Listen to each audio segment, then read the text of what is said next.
So the summation of Bach's faith and his music was the Bach B minor Mass, the last thing that he wrote. Parts of this he wrote many years before, but then pulled together to create this great work.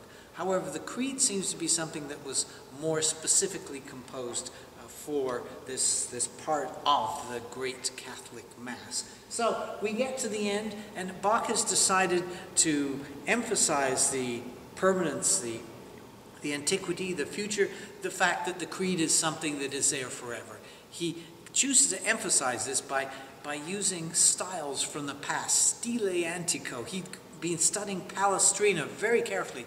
A number of those scores of Palestrina masses we know were in his own personal possession, and he'd mastered it. So in the last few years of his life, he was very intrigued by the old style, Palestrina, stile antico.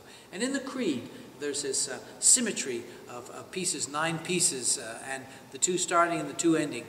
Within each pair is something in the Palestrina style, the stile antico. We're going to look right now at the one towards the end, Confiteor, as it is called. So in Bach's position was a hymn book, and in the hymn book was an ancient piece of plain song, Gregorian chant, and this is what we hear written or find as a cantus firnis.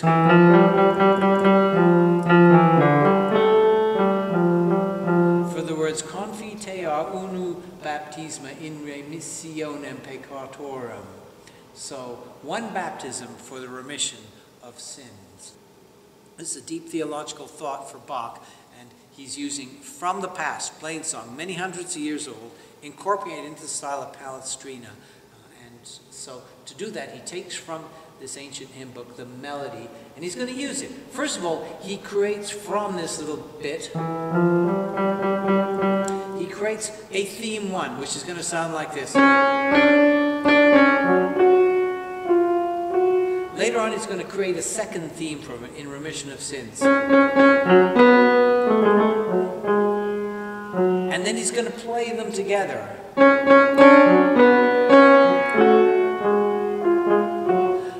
But first, we have to introduce that theme as well of the baptism. So what we have in the Confiteor is 5 sections. First exposition, he introduced melody number 1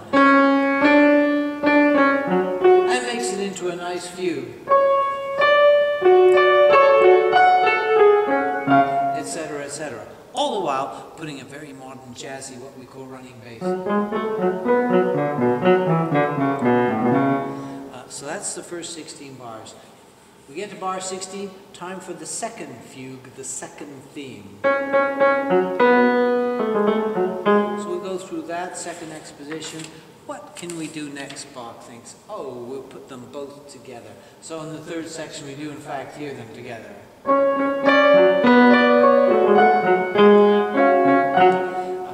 Fourth section, let's see what Bach's going to cook up for that. Time to introduce this theme. From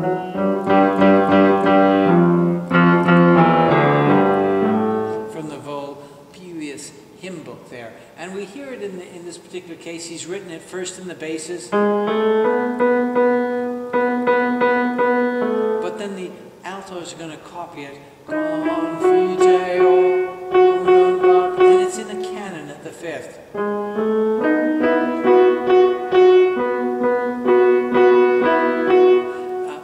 Then at the same time, of course, Bach being Bach, we'll add the other 2 themes that he's written. While all this is happening. Finally, we get to the 5th exposition of this Confiteor, and without any further ado, he just gives us the whole of the melody in the tenor part, stretched out.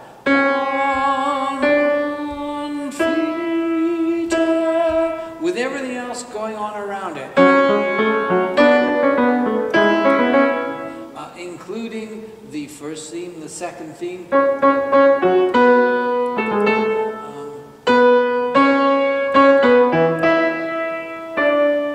everything all work together, and we come to the close. So to sum up, Bach is trying to, in his music, reflect his deep faith, his his beliefs as they are expressed in the Nicene Creed.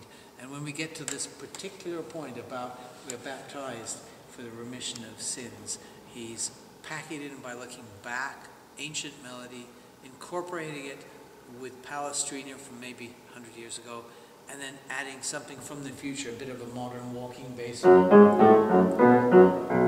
putting it all together in the most complex way, the most satisfying way, to somehow explain forever his faith, his belief that God is doing all this so that he can be reconciled to his Lord.